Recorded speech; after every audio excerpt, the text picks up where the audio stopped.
दोस्तों इस साल सितंबर के बाद से यूएस में फेडरल रिजर्व ने इंटरेस्ट रेट घटाना शुरू किया और उसके बाद से हम देख सकते हैं कि निफ्टी में अब तक हमें 11% का करेक्शन मिल चुका है और अभी भी इस करेक्शन के पूरे होने के कोई आसार नहीं। तो दोस्तों सवाल ये उठता है कि अभी जो हमें निफ्टी में करेक्शन देखने को मिल रहा है उसका कारण क्या है और क्या कोई ऐसे मार्केट इंडिकेटर्स है जिसके सहारे हम ये पता लगा सके कि ये करेक्शन और कितने दिन चल सकता है और कब जाके ये खत्म होगा। दोस्तों इन्हीं सवालों का जवाब हम इस एपिसोड में खोजने की कोशिश करेंगे।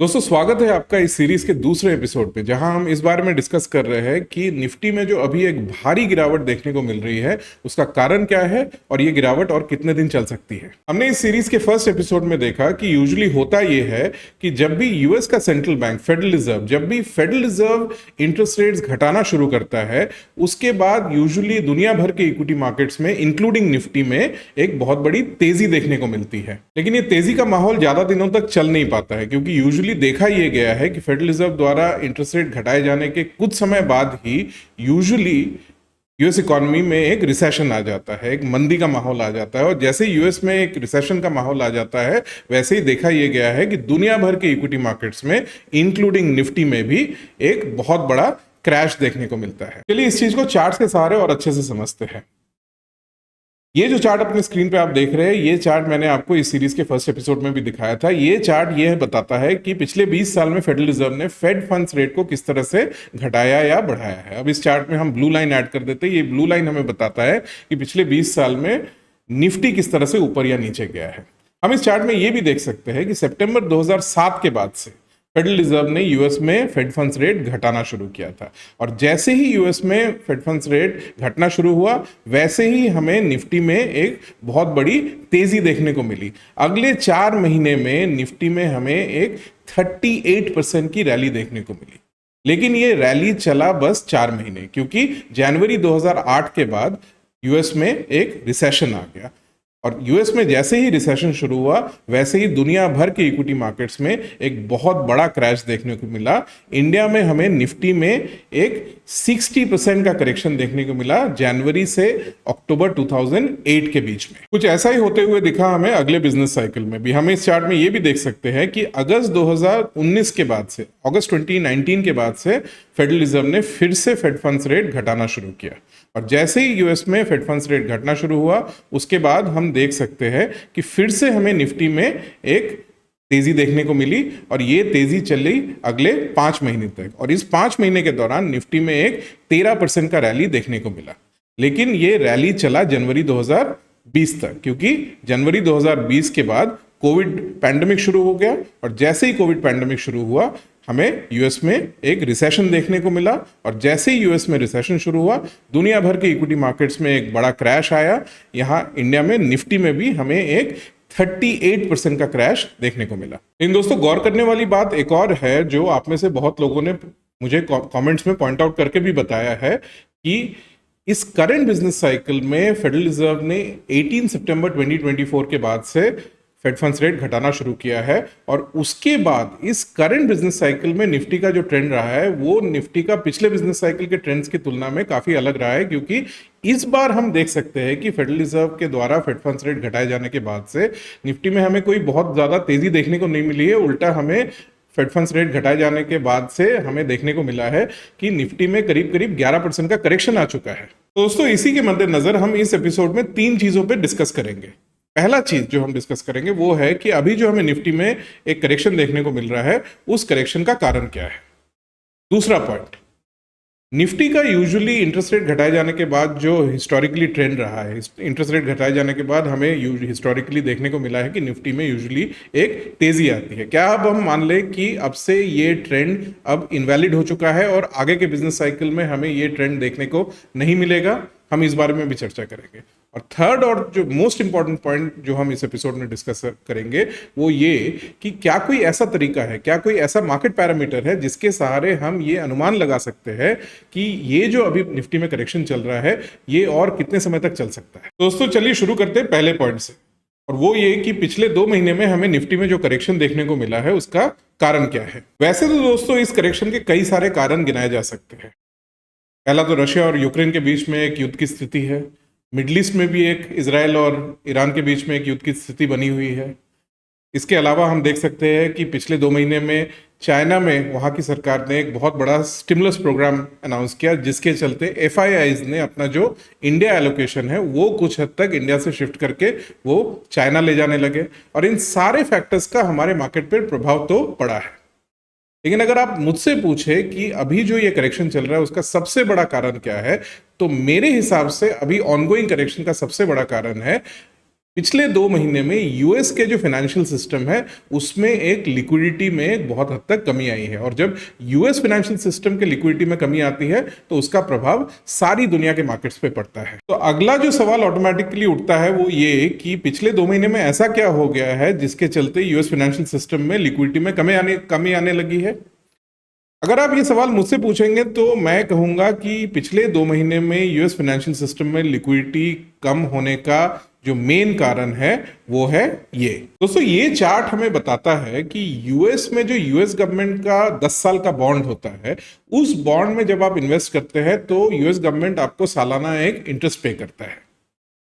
इस इंटरेस्ट को US government 10 year bond yields भी कहा जाता है।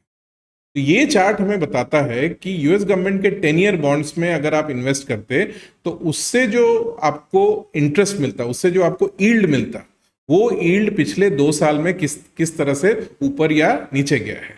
और हम इस चार्ट में ये भी देख सकते हैं कि पिछले 2 महीने में US government 10 year bond yields में एक बहुत बड़ा इजाफा आया है। ये यील्ड काफी ऊपर गए हैं पिछले 2 महीने में। हम इस चार्ट में देख सकते हैं कि 16 सितंबर 2024 को US government 10 year bond yield था 3.62% पे। फेडरल रिजर्व ने यूएस में इंटरेस्ट रेट घटाना शुरू किया 18 सितंबर 2024 के बाद से।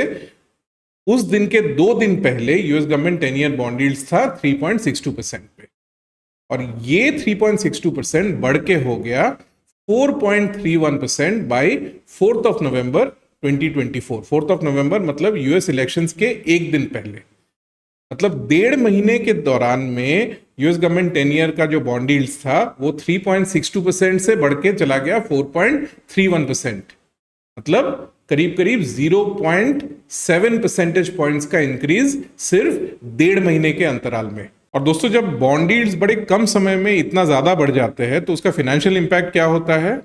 वेल टू बी ऑनेस्ट ये एक बहुत कॉम्प्लेक्स टॉपिक है, लेकिन आप में से अगर कोई बॉन्ड यील्ड्स और बॉन्ड प्राइसेस का रिलेशनशिप समझता है तो उनको पता होगा कि जब भी बॉन्ड्स का इंटरेस्ट रेट, बॉन्ड्स का यील्ड्स बढ़ता है तो बॉन्ड्स के जो प्राइसेस है, बॉन्ड्स का जो एनएवी है वो घटता है। दोस्तों इस चीज को आप एक और तरह से समझ सकते हैं। अगर मान लीजिए कि एक डेट फंड है। डेट फंड क्या होता है? डेट फंड अपना सारा पैसा बॉन्ड्स में इन्वेस्ट करता है।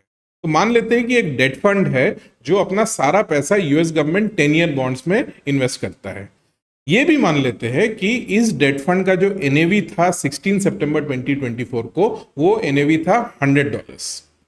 तो अगर इस डेट फंड ने 16 सितंबर 2024 को अपना सारा पैसा यूएस गवर्नमेंट 10 ईयर बॉन्ड्स में इन्वेस्ट किया होता तो इस डेट फंड का एनएवी 4 नवंबर 2024 आते आते इस डेट फंड का एनएवी $100 से घट के $95 पे आ गया होता। और इसका मतलब क्या हुआ? इसका मतलब ये हुआ कि जिसने भी इस डेट फंड में इन्वेस्ट किया था उन सारे इन्वेस्टर्स का 16 सितंबर से 4 नवंबर के बीच में, जो कि एक 1.5 महीने की अवधि है, इतने छोटे से अंतराल में इन सारे इन्वेस्टर्स का 5% का नुकसान हो गया। 1.5 महीने के अंदर जब आपका 5% का नुकसान हो जाता है, इस करेक्शन को अब अगर आप इस लॉस को अगर आप एनुअलाइज करेंगे तो पर ईयर टर्म्स में ये 32% पर ईयर का लॉस बनता है। दोस्तों मैं चाहता हूं कि इस चीज की ग्रेविटी को आप अच्छे से समझें। यहां पे हम किसी इक्विटी फंड की बात नहीं कर रहे हैं, यहां पे हम एक गवर्नमेंट बॉन्ड की बात कर रहे हैं। गवर्नमेंट बॉन्ड्स को यूजुअली एक बहुत ही सेफ इन्वेस्टमेंट माना जाता है, और गवर्नमेंट बॉन्ड्स में भी जब यूएस गवर्नमेंट बॉन्ड्स की बात आती है तो यूएस गवर्नमेंट बॉन्ड्स को तो दुनिया का सबसे सेफ एसेट माना जाता है। और दुनिया के सबसे सेफेस्ट एसेट के केस में हम देख सकते हैं कि 1.5 महीने के अंतराल में एक 5% का करेक्शन आ गया। ये तो ऑलमोस्ट एक equity like correction, equity like volatility हो गया। और बॉन्ड इन्वेस्टर्स को जो इतने कम समय में ये नुकसान हुआ, इस नुकसान का कारण क्या था? पहले इस नुकसान का मेन कारण था, जैसा कि हमने थोड़ी देर पहले देखा, इसका कारण था बहुत ही कम समय में US government 10 year bond yields 3.62% से बढ़कर 4.31% तक चले गए थे। लेकिन फिर सवाल ये उठता है कि ऐसा क्यों हुआ? 18 सितंबर के बाद से फेड ने फेड फंड्स रेट घटाना शुरू किया, और जैसे ही फेड ने फेड फंड्स रेट घटाना शुरू किया, उसके बाद से हम देख सकते हैं कि US government 10 year bond yields continuously ऊपर जाने लगा। US government 10 year bond yields जो फेड फंड्स रेट घटाए जाने के पहले 3.62% पे था, अगले 1.5 महीने में बढ़ के 4.31% पे चला गया।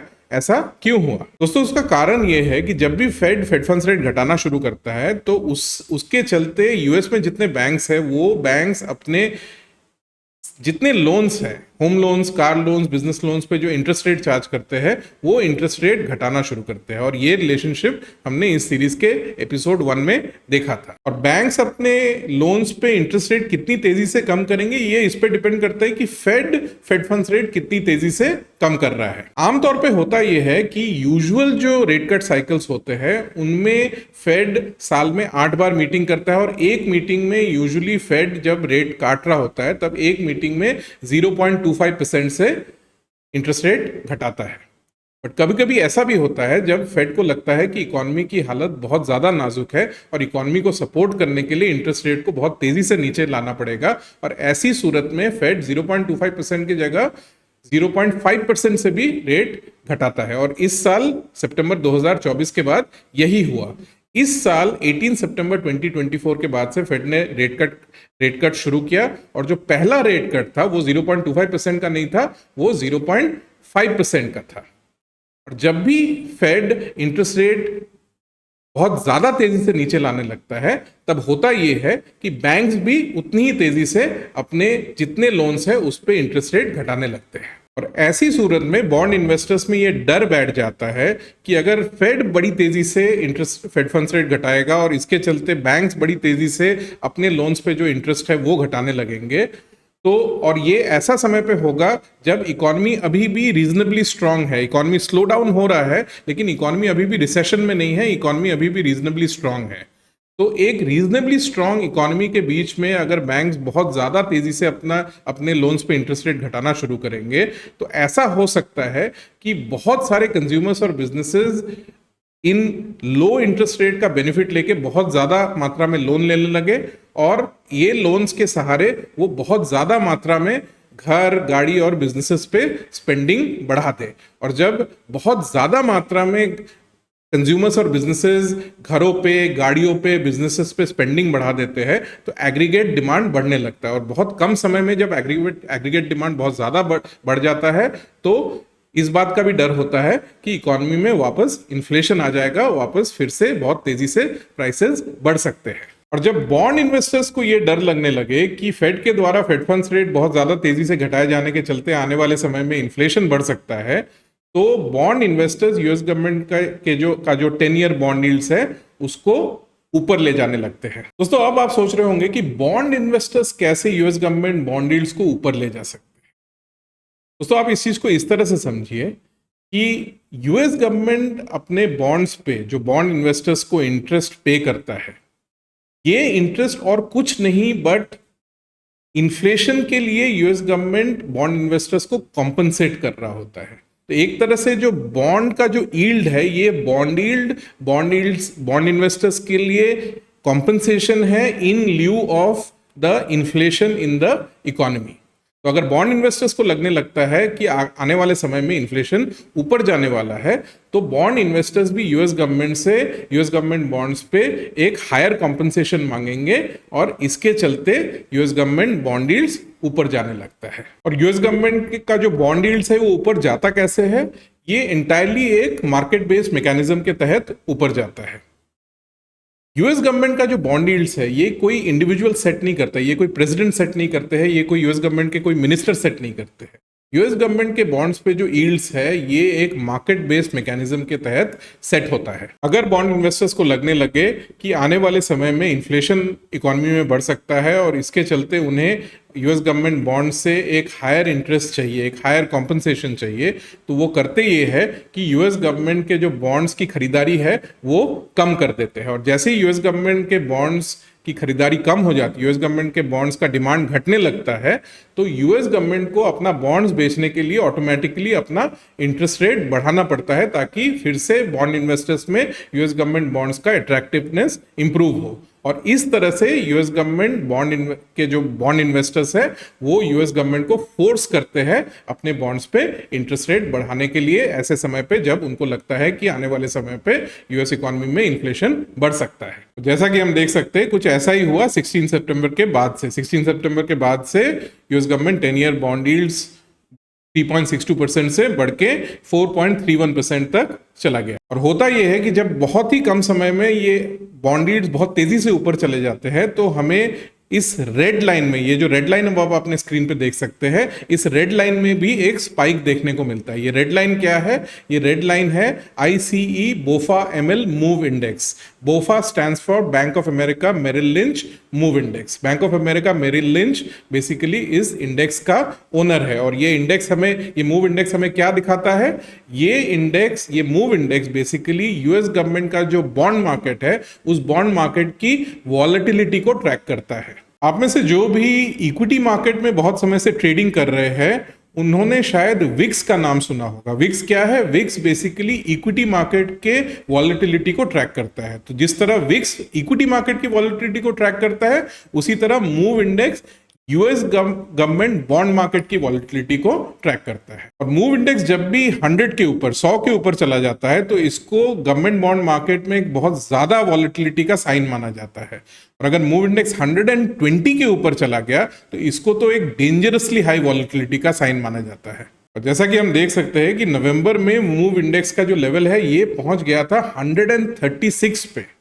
मूव इंडेक्स इतने ज्यादा लेवल पे क्यों पहुंच गया था? इसका कारण ये था क्योंकि फेड द्वारा फेड फंड्स रेट काटे जाने के बाद से US government 10 year bond yields में, जैसा कि हमने देखा, एक बहुत ही कम समय में एक बहुत बड़ी बढ़ोतरी आई थी। और इसके चलते हमें मूव इंडेक्स में भी एक बहुत बड़ा स्पाइक देखने को मिला। इसी तरह हम देख सकते हैं कि पिछले 2 साल में और 4 बार मूव इंडेक्स में इस तरह से पीक बने हैं। और इन चारों बार मूव इंडेक्स में एक स्पाइक आया इसलिए क्योंकि बहुत ही कम समय में US government 10 year bond yields में एक बहुत बड़ी बढ़ोतरी देखने को मिली। फॉर एग्जांपल लास्ट टाइम जो यूएस मूव इंडेक्स में स्पाइक आया वो आया था अगस्त में, जब मूव इंडेक्स पहुंच गया था 121 पे, 121 पे। और उसका कारण ये था क्योंकि जापान का जो सेंट्रल बैंक है, जापानी सेंट्रल बैंक, उसने इंटरेस्ट रेट बढ़ाना शुरू किया था। और इसके चलते US government 10 year bond yields में एक बहुत ही कम समय में, अगस्त के शुरुआती दिनों में, एक बहुत बड़ा इंक्रीज आया था। और इसके चलते मूव इंडेक्स में भी हमें एक बहुत बड़ी बढ़ोतरी देखने को मिली थी। इससे पहले अप्रैल 2024 में भी हमें एक यूएस गवर्नमेंट बॉन्ड यील्ड्स में एक बड़ा स्पाइक देखने को मिला था, जिसके चलते मूव इंडेक्स में एक स्पाइक आया था और मूव इंडेक्स 121 के ऊपर 121 तक पहुंच गया था। उससे पहले हमें अक्टूबर 2023 के दौरान हमें यूएस गवर्नमेंट बॉन्ड यील्ड्स में एक स्पाइक देखने को मिला था, जिसके चलते मूव इंडेक्स उस बार 142 तक पहुंच गया था। इससे पहले हमें मार्च 2023 में यूएस गवर्नमेंट बॉन्ड यील्ड्स में एक बहुत बड़ा इंक्रीज देखने को मिला था, जिसके चलते इस बार तो जो मूव इंडेक्स है वो 199 तक पहुंच गया था। ये आप एक तरह से कह सकते हैं मदर ऑफ ऑल स्पाइक्स था। और मूव इंडेक्स में इस बार इतना बड़ा स्पाइक इसलिए आया था क्योंकि मार्च 2023 में यूएस का जो रीजनल बैंकिंग नेटवर्क है उसमें एक क्राइसिस आया था। एक कैलिफोर्निया में एक छोटा सा बैंक है, ये बैंक छोटा था लेकिन बहुत ही हाई प्रोफाइल बैंक था, क्योंकि यहाँ पे जो सिलिकॉन वैली के जितने स्टार्टअप्स हैं उनके जो फाउंडर्स है वो अपना पैसा रखते थे। इस बैंक का नाम था सिलिकॉन वैली बैंक। ये सिलिकॉन वैली बैंक मार्च 2023 में बैंकरप्ट हो गया, और जिसके चलते यूएस गवर्नमेंट का जो बॉन्ड मार्केट है इसमें वॉलेटिलिटी बहुत ज्यादा बढ़ गई। ये क्राइसिस इतना बड़ा था कि फेड को डायरेक्टली इंटरवीन करना पड़ा था, फेड को बैंकिंग सिस्टम में लिक्विडिटी इंजेक्ट करना पड़ा था, जिसके बाद फाइनली धीरे धीरे ये क्राइसिस रिजॉल्व हुआ और बॉन्ड मार्केट की वॉलेटिलिटी कम हुई। लेकिन ये क्राइसिस इतना बड़ा था जिसके चलते आप देख सकते हैं कि मार्च 2023 में हमें मूव इंडेक्स 199 तक जाता हुआ दिखा था। दोस्तों, अब तक आप जरूर सोच रहे होंगे कि हम यूएस का जो गवर्नमेंट बॉन्ड मार्केट है उसकी जो वॉलेटिलिटी है उसको इतने डिटेल में समझने की क्यों कोशिश कर रहे हैं, जबकि इस वीडियो का टॉपिक है कि इक्विटी मार्केट, वो भी इंडिया की इक्विटी मार्केट में हमें पिछले 2 महीने में इतना बड़ा करेक्शन देखने को क्यों मिला है। दोस्तों, हम ये डिस्कशन इसलिए कर रहे हैं क्योंकि, और आपको शायद इस पे शुरू पे यकीन भी नहीं होगा कि यूएस का जो गवर्नमेंट बॉन्ड मार्केट है उसकी जो वॉलेटिलिटी है, जिसको हम मूव इंडेक्स के थ्रू ट्रैक करते हैं, मूव इंडेक्स का हमारे देश के स्टॉक मार्केट निफ्टी के साथ एक बहुत ही क्लोज रिलेशनशिप है। और इस रिलेशनशिप को समझने के लिए हमें मूव इंडेक्स और निफ्टी इन दोनों को एक सिंगल चार्ट में एक साथ डाल के देखना पड़ेगा, तब हम इस रिलेशनशिप को और अच्छी तरह से समझ सकेंगे। तो चलिए ये करके देखते हैं। तो इसके लिए हमें करना ये पड़ेगा कि पहले हमें ये जो मूव इंडेक्स का रेड लाइन है इसको थोड़ा ऊपर ले लेना पड़ेगा, और इस चार्ट में अब हम निफ्टी के चार्ट को भी ऐड कर देंगे। तो ये जो ब्लू लाइन है ये निफ्टी का चार्ट है। और जब आप ये मूव इंडेक्स और निफ्टी इन दोनों के चार्ट्स को एक साथ देखते हैं तो हमें क्लियरली दिखता है कि ये दोनों ऑलमोस्ट परफेक्टली एक मिरर इमेज है एक दूसरे के। जब ये रेड लाइन जो मूव इंडेक्स है, यूएस गवर्नमेंट के बॉन्ड मार्केट की जो वॉलेटिलिटी जिससे देखा जाता है, जब ये रेड लाइन ऊपर जा रहा होता है तो निफ्टी में एक करेक्शन आ रहा होता है। और जब मूव इंडेक्स नीचे आ रहा होता है, मतलब यूएस गवर्नमेंट के बॉन्ड मार्केट की वॉलेटिलिटी कम हो रही होती है, तब निफ्टी में हमें एक रैली देखने को मिलता है। और यही कारण है कि पिछले 2 महीने में हमें निफ्टी में एक बड़ा करेक्शन देखने को मिला है, क्योंकि इस दौरान जैसा कि हम देख सकते हैं मूव इंडेक्स में एक बहुत बड़ा स्पाइक आया है। इनफैक्ट ये चार्ट नवंबर तक का है। इस चार्ट को अगर हम दिसंबर तक एक्सटेंड करते हैं तो हम देख सकते हैं कि नवंबर में मूव इंडेक्स में एक बहुत बड़ा ड्रॉप आया और मूव इंडेक्स 136 के लेवल से गिर के 100 के नीचे आ गया। और जैसे ही ऐसा हुआ तो हम देख सकते हैं कि इसके कारण निफ्टी में भी नवंबर के बाद से एक अच्छा खासा रिबाउंड आते हुए दिखने लगा। ये अलग बात है कि पिछले एक हफ्ते में, और ये इस चार्ट में अभी दिख नहीं रहा है, कि मूव इंडेक्स फिर से ऊपर जाने लगा है, और जिसके चलते निफ्टी में हमें फिर से एक नया राउंड ऑफ करेक्शन देखने को मिल रहा है। इन दोस्तों, क्या आप बता सकते हैं कि मूव इंडेक्स और निफ्टी में एक ऐसा अजीब सा रिलेशनशिप क्यों है? दोनों एक साथ तो चलते हैं लेकिन ऑपोजिट डायरेक्शंस में चलते हैं। जब मूव इंडेक्स ऊपर जा रहा होता है तो निफ्टी नीचे आ रहा होता है, और मूव इंडेक्स जब नीचे आ रहा होता है तो निफ्टी ऊपर जा रहा होता है। पहले ये रिलेशनशिप अगर समझना है तो हमें इस चार्ट में वापस जाना होगा। ये चार्ट है US government 10 year bond yields का, जो चार्ट, ये चार्ट हमने थोड़ी देर पहले देखा, और हमने इस चार्ट में देखा था कि पिछले 2 महीने में US government 10 year bond yields में एक बहुत बड़ी बढ़ोतरी आई है। 16 सितंबर 2024 को US government 10 year bond yields था 3.62% पे, और 4 नवंबर 2024 तक US government 10 year bond yields बढ़ के हो गया 4.31%। और हमने ये भी देखा, अगर इसको हम एक इन्वेस्टमेंट के परफॉर्मेंस के टर्म्स में देखें तो किसी ने अगर 16 सितंबर 2024 को यूएस गवर्नमेंट 10 ईयर बॉन्ड्स में $100 इन्वेस्ट किया होता तो इस $100 का वैल्यू घट के 4 नवंबर 2024 तक घट के $95 का हो गया होता। दोस्तों, इस स्टेज में हमें यूएस गवर्नमेंट बॉन्ड्स के बारे में एक और चीज समझना पड़ेगा, और वो ये कि यूएस गवर्नमेंट बॉन्ड सिर्फ इन्वेस्ट करने का एक साधन नहीं है। यूएस गवर्नमेंट बॉन्ड्स को दुनिया भर में, अराउंड द वर्ल्ड, दुनिया का सबसे रिस्क फ्री एसेट भी माना जाता है। और चूंकि इन्हें दुनिया का सबसे रिस्क फ्री एसेट माना जाता है तो इनको बड़ी आसानी से आप प्लेज करके, इनको आप गिरवी रख के, इसके अगेंस्ट आप लोन भी ले सकते हैं। और इनके अगेंस्ट आपको कितना लोन मिल सकता है? वेल, आप यूएस गवर्नमेंट बॉन्ड्स को प्लेज करके इन बॉन्ड्स का जो वैल्यू है उसके वैल्यू का ऑलमोस्ट 98%, इवन 99% तक का वैल्यू आप लोन में लेंडर से ले सकते हैं। इसका मतलब ये कि अगर आप $100 यूएस गवर्नमेंट बॉन्ड्स में इन्वेस्ट करते हैं तो इन बॉन्ड्स, $100 के बॉन्ड को आप प्लेज करके उसके अगेंस्ट में आप $98, इवन $99 तक का लोन आप लेंडर से आपको मिल सकता है। और दोस्तों, यूएस गवर्नमेंट बॉन्ड्स को प्लेज करके, इनको गिरवी रख के इनके अगेंस्ट में लोन लेने की जो प्रक्रिया है, ये फॉरेन इंस्टीट्यूशनल इन्वेस्टर्स, FIIs में बहुत ही आम बात है। FIIs बहुत ही रूटीन बेसिस में यूएस गवर्नमेंट बॉन्ड्स में इन्वेस्ट करते हैं। इन इन्वेस्टमेंट से इनको 3 to 4% पर ईयर का रिटर्न भी मिलता है, और फिर ये यूएस गवर्नमेंट बॉन्ड्स को प्लेज करके इसके अगेंस्ट पे लोन लेते हैं, और ये लोन इनको एक बहुत ही रिलेटिवली लो इंटरेस्ट रेट पे मिल जाता है। और फिर उनका टारगेट ये होता है कि लोन में जो इन्हें पैसा मिलता है उस पैसे को ये इक्विटी मार्केट में इन्वेस्ट करे, और उस इन्वेस्टमेंट से ये बॉन्ड मार्केट की तुलना में बहुत ज्यादा रिटर्न जनरेट करे। तो दोस्तों, अगर किसी FII ने 16 सितंबर 2024 को यूएस गवर्नमेंट 10 ईयर बॉन्ड्स में $100 इन्वेस्ट किया होता तो होता ये कि इस यूएस गवर्नमेंट 10 ईयर बॉन्ड्स पे जो उन्होंने $100 का इन्वेस्टमेंट किया है उसके अगेंस्ट में उनको $98 तक का लोन मिल जाता। और फिर एक बार ये $98 का लोन उन्हें मिल गया तो ये $98 वो इक्विटी मार्केट में इन्वेस्ट कर सकते थे। लेकिन जैसा कि हमने देखा कि 4 नवंबर तक आते आते ये जो $100 का बॉन्ड है इसका वैल्यू गिर के हो गया $95। अब $100 का बॉन्ड आपने प्लेज किया था, उसके अगेंस्ट में आपको $98 का लोन मिला, लेकिन जो बॉन्ड आपने गिरवी रखा है, जो बॉन्ड आपने प्लेज किया है, उसका वैल्यू अब गिर के $95 हो गया है। तो इस $95 के कोलैटरल के अगेंस्ट में अब आपको $95 का 98% ही लोन मिल सकता है। मतलब अब जो आपका मैक्सिमम लोन पाने का एलिजिबिलिटी है वो घट के हो गया है $93। मतलब इसका मतलब क्या बैठा, अब जब आपका जो बॉन्ड है जिसका वैल्यू अब गिर के $95 हो गया है, इसके अगेंस्ट में आपको मैक्सिमम लोन जो मिल सकता है वो है $93 का, लेकिन आपने $98 का लोन लेके रखा हुआ है। तो ऐसी सूरत में होगा ये कि आपको जिसने लोन दिया है वो लेंडर आपसे ये $5 जो एक्स्ट्रा आपके पास है वो वापस मांगेगा। लेकिन दोस्तों अगर ऐसी नौबत आती है कि आपने अपना कोई एसेट प्लेज किया है और उसके अगेंस्ट में किसी लेंडर से पैसा लोन पे लिया है, लेकिन वो जो प्लेज किया हुआ एसेट, उस एसेट का वैल्यू गिर जाता है और इसके चलते आपका लेंडर आपसे कुछ पैसे वापस करने को कहता है, तो इस प्रक्रिया को कहा जाता है मार्जिन कॉल।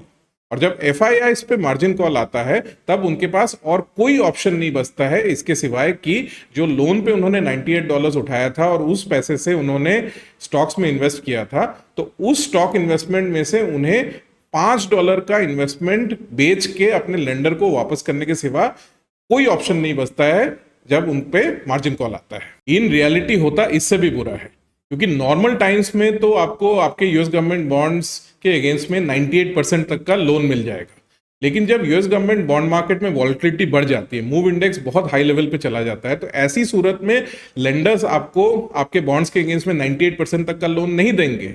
ऐसे समय में लेंडर्स अपना मार्जिन ऑफ सेफ्टी बढ़ा देते हैं और ऐसे समय में देखा गया है कि लेंडर्स आपको शायद आपके बॉन्ड्स के अगेंस्ट में 95% तक का या 90% तक का ही लोन दे। और इसका असर ये होता है कि जब एफआईआईएस पे मार्जिन कॉल आता है तो उन्हें अपने मार्जिन कॉल्स को ऑनर करने के लिए जो स्टॉक बेचना पड़ता है वो और ज्यादा हो जाता है। और यही कारण है कि जब भी मूव इंडेक्स बहुत ज्यादा ऊपर चला जाता है, एफआईआईएस की सेलिंग बहुत ज्यादा बढ़ जाती है और हमें स्टॉक मार्केट में यूजुअली एक बड़ा करेक्शन देखने को मिलता है। दोस्तों एफआईआई सेलिंग के बारे में हमें इस स्टेज में आके एक और चीज समझना पड़ेगा, और वो ये कि जब भी यूएस में बॉन्ड मार्केट वॉलेटिलिटी बढ़ जाती है और उसके चलते जब एफआईआईएस पे मार्जिन कॉल आता है और उन्हें अपने इक्विटी मार्केट इन्वेस्टमेंट्स को पार्शियली लिक्विडेट करना पड़ता है, तो इसके चलते जो एफआईआईएस की सेलिंग होती है उसका स्केल इमर्जिंग मार्केट्स में, इंडिया जैसे इमर्जिंग मार्केट्स में कहीं ज्यादा होता है कंपेयर टू जो एफआईआईज अपने होम कंट्री में यूएस में जो सेलिंग करते हैं उसकी तुलना में इमर्जिंग मार्केट्स में उनका जो इक्विटी होल्डिंग्स का सेलिंग है वो कहीं ज्यादा होता है। ऐसा क्यों? ऐसा इसलिए क्योंकि आपको इस तरह ऐसा समझना पड़ेगा कि जब एफआईआई पे मार्जिन कॉल आता है तब एफआईआई को डिसाइड करना पड़ता है कि वो अपना कौन सा इक्विटी इन्वेस्टमेंट बेचे। एफआईआईस का अपने होम कंट्री यूएस में भी इन्वेस्टमेंट होता है, इक्विटी मार्केट में इन्वेस्टमेंट होता है, और एफआईआईस का इमर्जिंग मार्केट्स, इंडिया जैसे इमर्जिंग मार्केट्स में भी इक्विटी मार्केट इन्वेस्टमेंट्स होता है। लेकिन उनका जो इमर्जिंग मार्केट्स में इक्विटी इन्वेस्टमेंट्स होता है उसके केस में रिस्क जो होता है वो उनके होम कंट्री के इक्विटी मार्केट इन्वेस्टमेंट्स के तुलना में रिस्क बहुत ज्यादा होता है, क्योंकि इमर्जिंग मार्केट्स में तो जो उनका इक्विटी मार्केट इन्वेस्टमेंट्स है उसमें इक्विटी रिस्क के सिवा एक और एडिशनल रिस्क होता है, वो है फॉरेन एक्सचेंज रिस्क।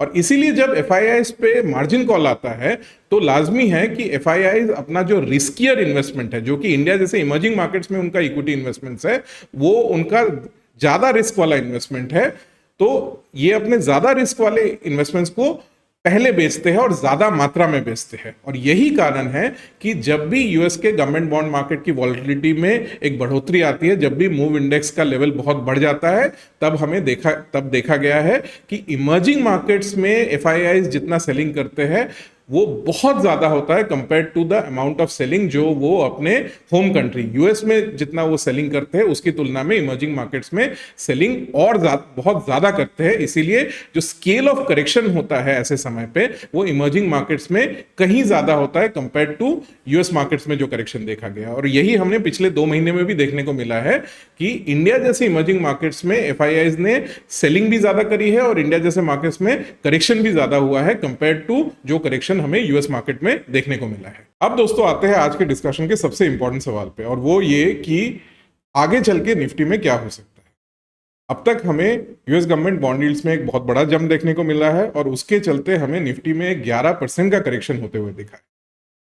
और आज की तारीख में सारे इन्वेस्टर्स के दिमाग में यही सवाल है कि आगे चल के निफ्टी में क्या हो सकता है। अब दोस्तों आगे चल के भविष्य में निफ्टी में क्या हो सकता है ये तो मुझे नहीं पता, लेकिन आपको मैं निफ्टी के पास में ले जाके एक ऐसा उदाहरण दे सकता हूं जब मार्केट कंडीशंस आज की तुलना में बहुत ही ज्यादा सिमिलर थे। और ये जो उदाहरण है ये हमारे लिए आज की तारीख में एक बहुत ही अच्छा रेफरेंस पॉइंट बन सकता है इस बात का अनुमान लगाने के लिए कि आगे चल के निफ्टी में क्या हो सकता है। दोस्तों ये चार्ट है US government 10 year bond yields का, और जो एग्जांपल मैं आपको देने जा रहा हूं वो है सितंबर 2007 का। सितंबर 2007 एक ऐसा समय था जब फेड ने फेड फंड्स रेट घटाना शुरू किया था, और उस समय भी जो पहला रेट कट था वो था 0.5 परसेंटेज पॉइंट्स का, 50 बेसिस पॉइंट्स का। ठीक वैसे ही जैसा इस साल हुआ। इस साल मैंने आपको जैसे थोड़ी देर पहले बताया इस वीडियो में ही 2024 में भी सितंबर 2024 के बाद से फेड ने फेड फंड्स रेट घटाना शुरू किया, और इस साल भी जो फेड का पहला रेट कट था वो था 0.5 परसेंटेज पॉइंट्स का। नॉर्मली एक मीटिंग में फेड सिर्फ 0.25% से रेट कट करता है नॉर्मल टाइम्स में, बट इसके कुछ एक्सेप्शंस है। जब फेड को लगता है कि इकोनॉमी की हालत बहुत ज्यादा नाजुक है और इकोनॉमी को थोड़ा ज्यादा सपोर्ट की जरूरत है, तो ऐसे हालत में फेड कभी कभार 0.5 परसेंटेज पॉइंट से भी रेट कट करता है। तो रीसेंट टाइम्स में इसके दो उदाहरण हैं। 2024 में हमें ऐसा देखने को मिला है, और इससे पहले लास्ट टाइम जब ऐसा हुआ था वो सितंबर 2007 में हुआ था। तो ये एक कॉमन फैक्टर रहा है 2007 और 2024 के साइकिल्स में। इन दोनों बार ऐसा देखने को मिला है कि फेड ने फेड फंड्स रेट घटाना शुरू किया, और जो पहला रेट कट था वो एक higher than average 0.5 percentage points का था। और दोस्तों हम देख सकते हैं कि सितंबर 2007 के बाद भी जैसे ही फेड ने फेड फंड्स रेट घटाना शुरू किया वैसे ही हमें 10 ईयर बॉन्ड यील्ड्स में एक स्पाइक देखने को मिला। एक बार नहीं, दो बार। पहली बार 10 ईयर बॉन्ड यील्ड्स में 40 बेसिस पॉइंट्स का स्पाइक देखने को मिला, और कुछ दिन बाद फिर से हमें 10 ईयर बॉन्ड यील्ड्स में 50 बेसिस पॉइंट्स का स्पाइक देखने को मिला। ये दो बार स्पाइक्स क्यों आया?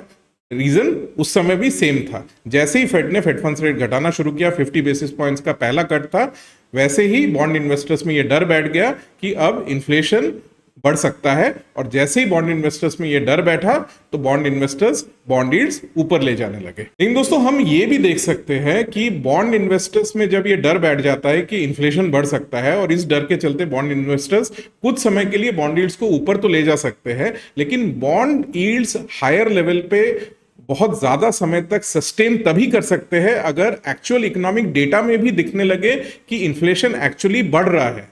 लेकिन इन्फ्लेशन का डेटा जो है वो यूएस में हर महीने रिलीज होता है, और एक्चुअल इकोनॉमिक डेटा जब रिलीज होता है और उस डेटा में अगर ये दिखने लगे कि इन्फ्लेशन बढ़ नहीं रहा है, उल्टा इन्फ्लेशन घट रहा है, क्योंकि इकोनॉमी निरंतर स्लोडाउन की तरफ बढ़ रही है, इकोनॉमी निरंतर रिसेशन की तरफ बढ़ रही है, तो ऐसी सूरत में बॉन्ड यील्ड्स हायर लेवल पे बहुत ज्यादा समय तक सस्टेन नहीं कर सकते हैं।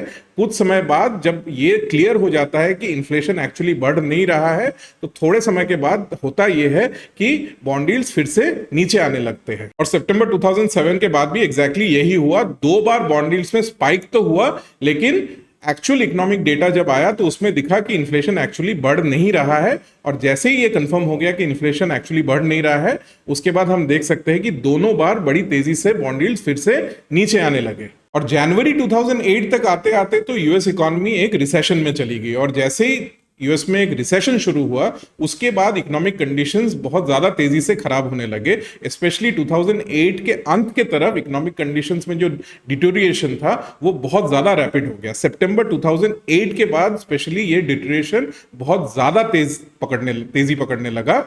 सितंबर 2008 ऐसा समय था जब यूएस के बैंकिंग सेक्टर में बहुत सारी बैंक्रप्सीज देखने को मिली। इनमें से जो सबसे हाई प्रोफाइल बैंक्रप्सी था वो था लीमन ब्रदर्स का, जो सितंबर 2008 में बैंक्रप्ट हो गई, और उसके बाद इकोनॉमिक कंडीशंस में जो डिटोरिएशन था वो बहुत ज्यादा रैपिडली बढ़ने लगा। और हम देख सकते हैं कि सितंबर 2008 के बाद इकोनॉमिक कंडीशंस के डिटोरिएशन के चलते 10 year bond yields completely collapse कर गया। और इस पूरी प्रक्रिया का स्टॉक मार्केट पे क्या असर पड़ा, स्पेशली इंडिया के स्टॉक मार्केट पे क्या असर पड़ा, वो समझने के लिए हमें इस चार्ट में निफ्टी का चार्ट भी ऐड करके देखना पड़ेगा। तो चलिए वो करके देख लेते हैं। वो करने के लिए हमें पहले US government 10 year bond yields का जो ये चार्ट है इसको थोड़ा ऊपर लेना पड़ेगा और नीचे हमें निफ्टी का चार्ट ऐड कर लेना पड़ेगा। और जब हम 10 ईयर बॉन्ड यील्ड्स और निफ्टी का चार्ट दोनों एक साथ देखते हैं तो हम देख सकते हैं कि सितंबर 2007 के बाद, सितंबर 2007 वो समय था जब फेड ने फेड फंड्स रेट घटाना शुरू किया, और 2008 वो समय था जिसके बाद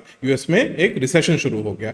इन 2 महीनों के बीच में ये जो 4 महीने का पीरियड था, इस 4 महीने के पीरियड के दौरान हमने देखा कि US government 10 year bond yields में 2 बार बड़े स्पाइक्स आए। एक बार 40 बेसिस पॉइंट्स का स्पाइक आया, दूसरी बार 50 बेसिस पॉइंट्स का स्पाइक आया। और इसके चलते निफ्टी पे हम देख सकते हैं एक बहुत बुरा असर पड़ा। इसके चलते निफ्टी में इस दौरान बहुत ज्यादा वॉलेटिलिटी बनी रही। हम देख सकते हैं कि इस 4 महीने के दौरान हमें एक बार नहीं, 2 बार नहीं, बट 3 बार निफ्टी में 5% प्लस का करेक्शन देखने को मिला।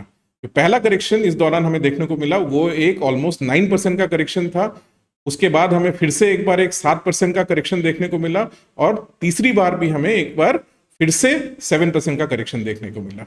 और इतनी ज्यादा वॉलेटिलिटी के बावजूद भी, 3 बार 5% प्लस करेक्शन होने के बावजूद भी इस 4 महीने के दौरान हम देख सकते हैं कि निफ्टी में इस दौरान 38% की रैली आई।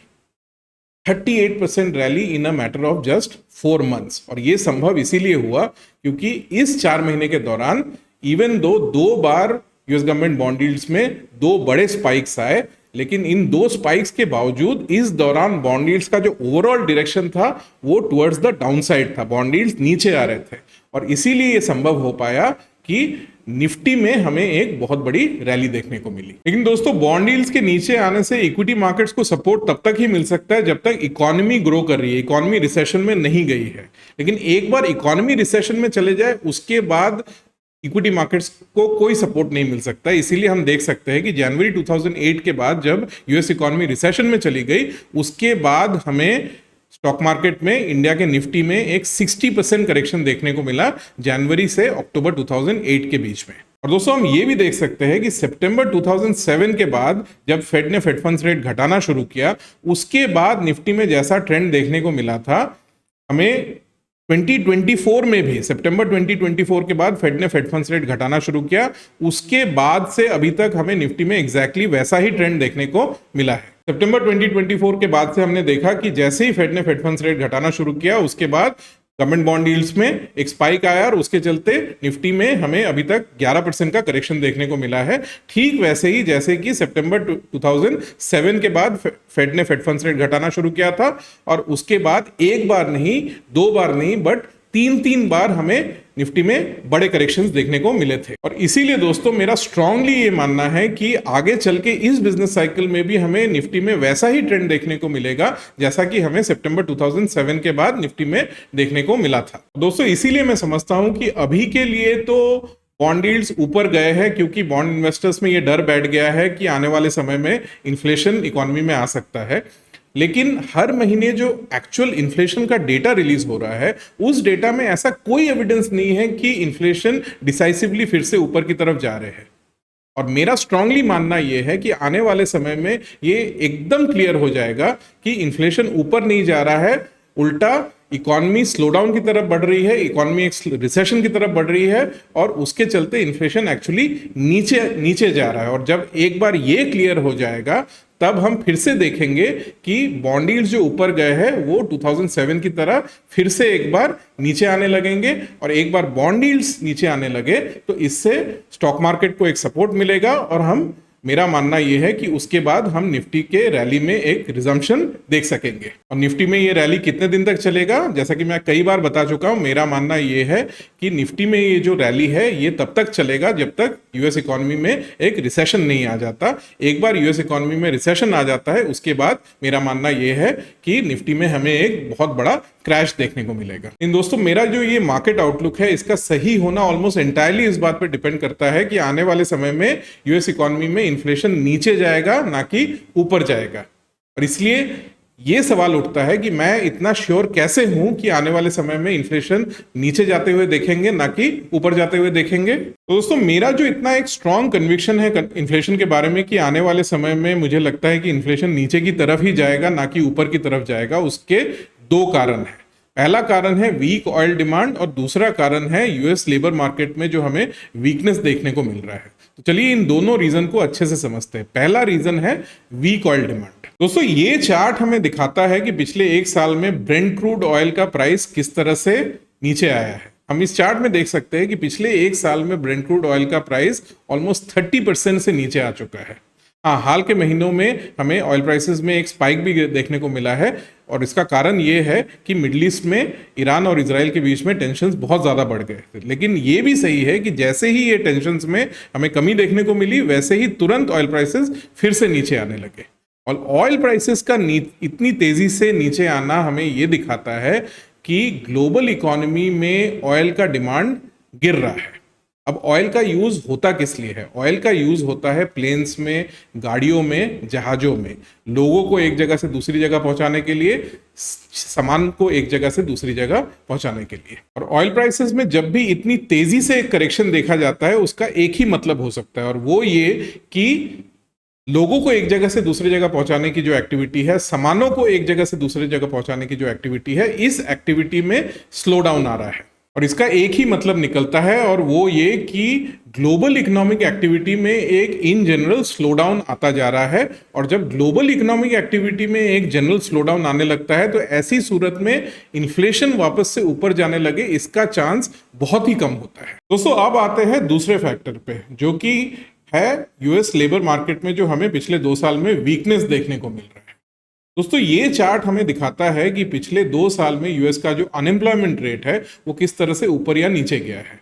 हम इस चार्ट में देख सकते हैं कि पिछले साल अप्रैल 2023 में यूएस लेबर मार्केट में जो अनएम्प्लॉयमेंट का रेट था वो था 3.4%, जो कि इस साल नवंबर 2024 तक आते आते बढ़ के हो गया है 4.2%।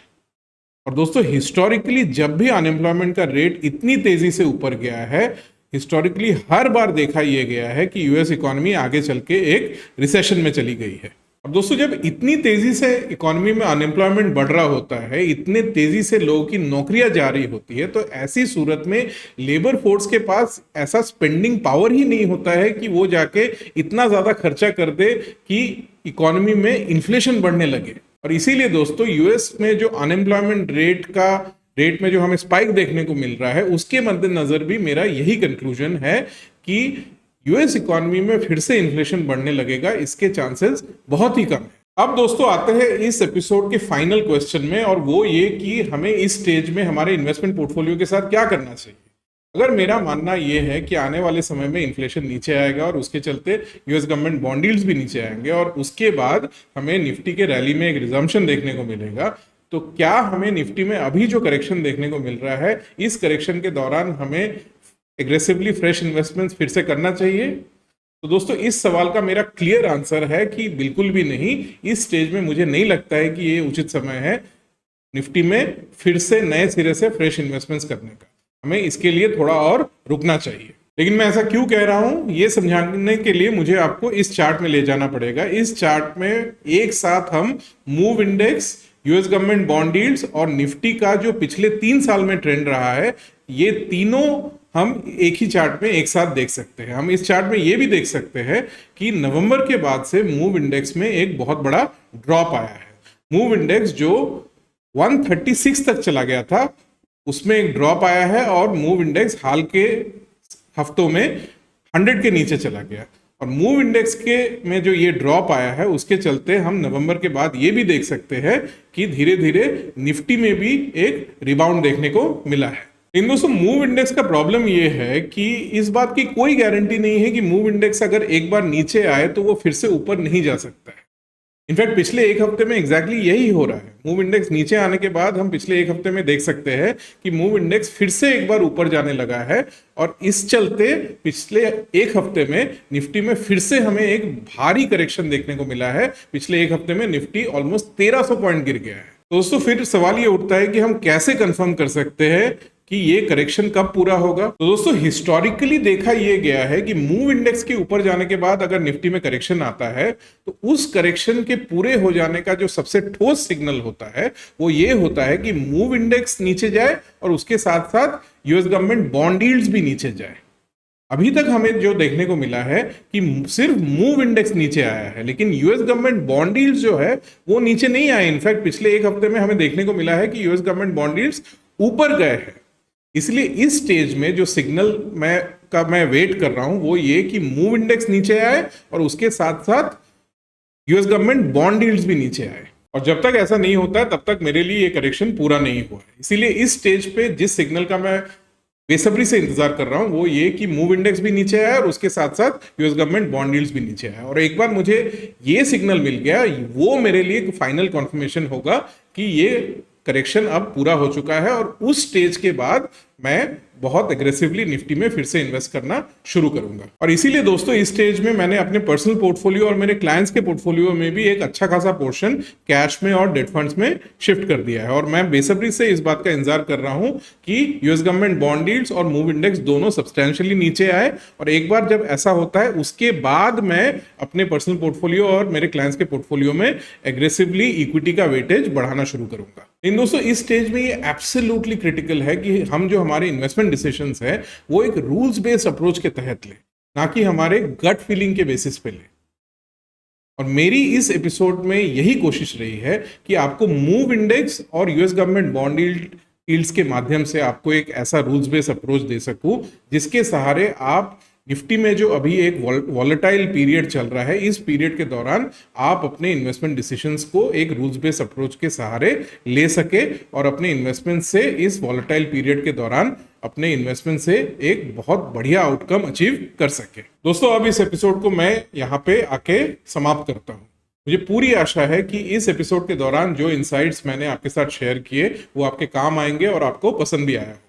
और अगर आपको ये इनसाइट्स पसंद आए हैं तो कृपया करके आप इस वीडियो को जरूर लाइक करें और शेयर करें और प्लीज मेरे चैनल को सब्सक्राइब करना ना भूलिएगा। Thank you very much.